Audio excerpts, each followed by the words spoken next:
નમસ્કાર, spark today ન્યૂઝમાં આપનું સ્વાગત છે। દર્શક મિત્રો, છેલ્લા ઘણા સમયથી વડોદરા શહેરમાં વીજ કનેક્શનને લઈને વિરોધ જોવા મળ્યો। જી હા દર્શક મિત્રો, વડોદરા શહેરના દાંડિયા બજાર વિસ્તારમાં આવેલ રામ્ય પ્લાઝાના જે રહીશો છે આજે અહીંયા એકત્ર થયા છે। તેઓનું કહેવું છે કે ફાયર એનઓસીના કારણે જીબીવાળા કનેક્શન નથી આપતા। ગત દિવસોમાં અહીંયા આગ લાગી હતી। આગ લાગવાના કારણે જે જીબી છે એ જીબી હવે કનેક્શન નથી આપતી અને તેઓ કહી રહ્યા છે કે ફાયર એનઓસી લઈ આવો ત્યારબાદ જ કનેક્શન તમને વીજ જોડાણ આપે તેવી વાત કરી રહ્યા છે। સ્થાનિકો છે તેમની સાથે વાત કરીશું। બેન શું કહેશો, કેટલી તકલીફ પડે છે? તકલીફ એટલી સખત છે ભાઈ, તમને ખબર છે કે અત્યારે ગરમી કેટલી ચાલે છે, બરાબર છે। એમાં મીટરો બળવું અને કોઈ અહીંયા ગાડી ચેક કરવા ના આવવું હોય ને એને શું બહાનું કાઢવું। એને વાળાનું કેવું એમ છે કે તમે પહેલા અહીંયા ગાડી ચેક કરાવો। બંને જણ એકબીજાની પર ધોળવાના કારણે હાલત અમારી બફાઈ રહી છે, બરાબર છે। આ પરિસ્થિતિમાં અમારો ધંધો બી કેવી રીતના કરવાનો, કેમ કે અમારો મોટા ભાગનો ધંધો ઇલેક્ટ્રિકથી થતો હોય, એ હોય તો જ અમે કંઈક કામ કરી શકીએ। અમારે લોકોને પૈસા આપી આપીને અમારું કામ કરાવવું પડે છે અને તે બી અમને પૂરું નથી મળતો સપોર્ટ, કારણ કે દરેકને ડર લાગે છે। જીબી વાળા શું કે જીબી વાળા કે છે કે એનઓસી લાવો અને એનઓસી વાળા કે છે કે જીબી વાળાને કોઈ ચેક કરી જાય। બસ આ ધંધો ચાલી રહ્યો છે। હા, એકબીજાને ખો અને પીસાવાનું અમારે। અને આ વસ્તુ આજે નહીં, પહેલા બી આ પ્રોબ્લેમ થાય છે। પહેલા બી અમે કીધું હતું કે અમને અમારા મીટર અલગ આપો, ત્યારે એ લોકોએ આપવા માટે મંજૂરી નહીં આપી। જો તમારું બહાર લગાવી દીધું, તમે સેફમાં છો। હવે બાજુની ઘરમાં આગ લાગે તો તમારા ઘરમાં આગ લાગવાની જ છે ને, થોડી અસર તો થવાની છે ને।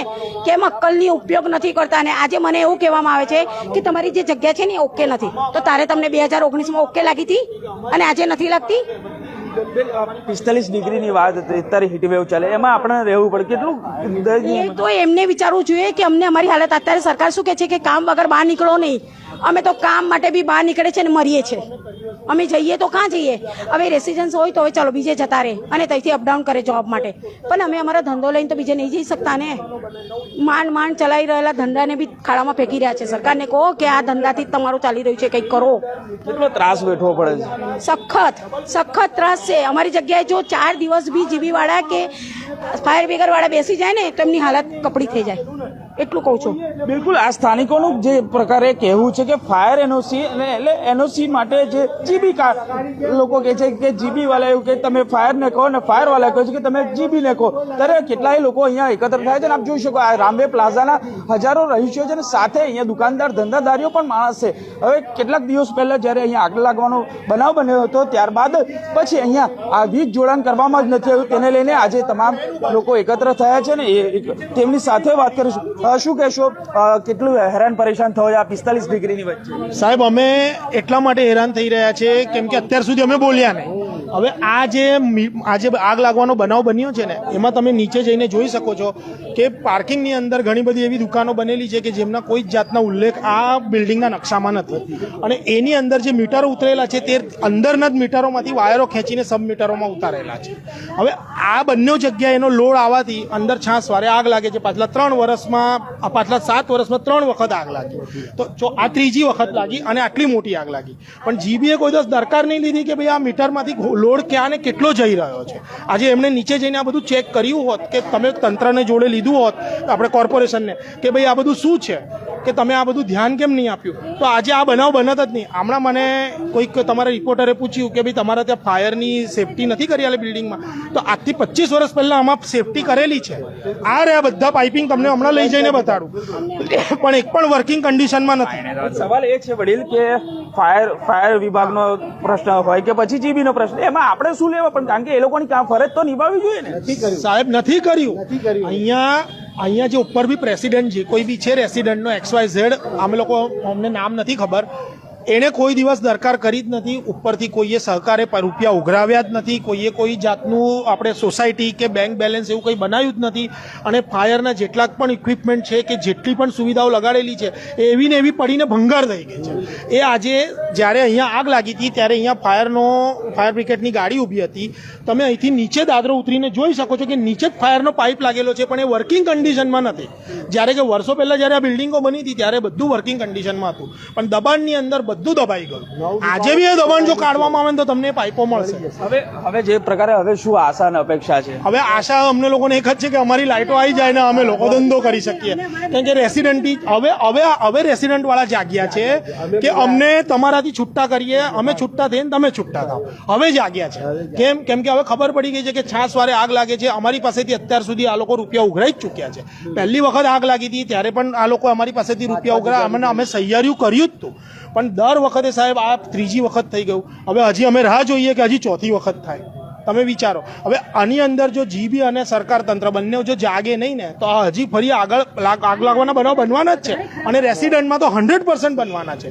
અને એ લાગી શકે આગ તો ગમે ત્યારે લાગી શકે. સાહેબ તમે મારી વાતને સમજો. આગ ગમે ત્યારે લાગી શકે પણ એની અંદર અમે દુકાનવાળા છે ને તાકીદ લેવા રેડી છે. અમે અમારી બધી તાકીદ લેવા, જ્યારે કે રેસિડેન્ટનું અમને ખબર નથી કે કાલ ઉઠીને ફરી લાગે તો અમને લોકોને એટલી તો સેફટી રહે કે ભાઈ અમારી લાઇટો બંધ નહીં થાય. બરાબર છે. અમે એટલું તો અમને આશા રહેશે. બસ અમને લોકોને એટલું જ જોઈએ છે કે અમારા મીટરો છૂટા કરી આપો, જેથી કરીને કાલ ઉઠીને અમને આ લોકોની અંદર આવો કોઈ બી બનાવ થાય તો અમે એમાં ભાગ ના હોઈએ. બિલકુલ જે પ્રકારે આ સ્થાનિક અહીંના આ દુકાનદારો છે ને તેઓ પણ માંગ કરી રહ્યા છે કે આ જે રેસિડેન્સ એરિયા છે રેસિડેન્સ એરિયાથી તેઓને અલગ કરવામાં તેવી વાત કરી રહ્યા છે. પરંતુ જે પ્રકારે આ જીબી અને ફાયરનો પ્રશ્ન છે ને જે તેને લઈને જ સ્થાનિકો અને આ તમામ જે દુકાનદારો હેરાન પરેશાન થઈ રહ્યા છે ને શું કહેશો? બેની વચ્ચે સુડી વચ્ચે સુપારા જેવો ડાયલોગ છે એ અત્યારે કારણ કે 45 ડિગ્રીની વચ્ચે ગરમી નીકળી રહી છે અત્યારે તો બરાબર છે. અને પૈસાવાળા ખરા ને ઓલરેડી જનરેટર ફોટો લઈ લો ભાઈ, જનરેટર ચલાવી શકે છે. એ જીબી નથી દેખાતું. જ્યારે અમે હેરાન થઈ રહ્યા છે જીબી બોલી નથી શકતી. એમને છૂટા કરી મીટર લગ આપે એવી અમારી રજૂઆત છે અને અમારું કામ થઈ જવું છે. બિલકુલ આ તમામ ઝઘડો કરવો નથી. અમારે કોઈ ઉગ્ર આંદોલન કરવું. અમને અમારા મીટર અલગ મળી જાય બહુ થઈ ગયું. જીબી ની મહેરબાની તમારી બધાની થેન્ક યુ. કેટલી દુકાનો છે આપણે? 50 દુકાન છે બરાબર. 50 દુકાન વાળા છે. 50 હાલ ચાલુ છે, કાર્યરત છે. બિલકુલ જે પ્રકારે આપ જોઈ શકો છો આ તમામ દુકાનદારો અને તમામ જે સ્થાનિકો વચ્ચે આ જે ઝઘડો છે હવે ચરમસીમાએ પહોંચ્યો છે. પરંતુ જે પ્રકારે લોકોનું જે કહેવું છે કે આ જે દુકાનદારોનું કહેવું છે કે સ્થાનિકો જે રેસિડેન્સ એરિયા અને દુકાનદારના જે જીબીના મીટરો છે અલગ કરે અને ત્યાંથી અમે અમારો ધંધો છે ફરીથી કાર્યરત. પરંતુ સવાલ એ છે ફાયર એનઓસી અને જીબીના પ્રશ્નને લઈને આ તમામ લોકો અત્યારે હેરાન પરેશાન થઈ ચૂક્યા અને છેલ્લા કેટલાય દિવસથી તેઓનું વીજ જોડાણ કપાઈ જતા તેઓ પોતાનો ધંધો રોજગાર પણ નથી કરી શકતા. હવે જોવાનું રહ્યું કે ત્યારે આ તમામ લોકોનો પ્રશ્ન ક્યારે સોલ્વ થાય છે. કેમેરામેન ગૌતમની સાથે Surat Solanki, spark today news, Vadodara.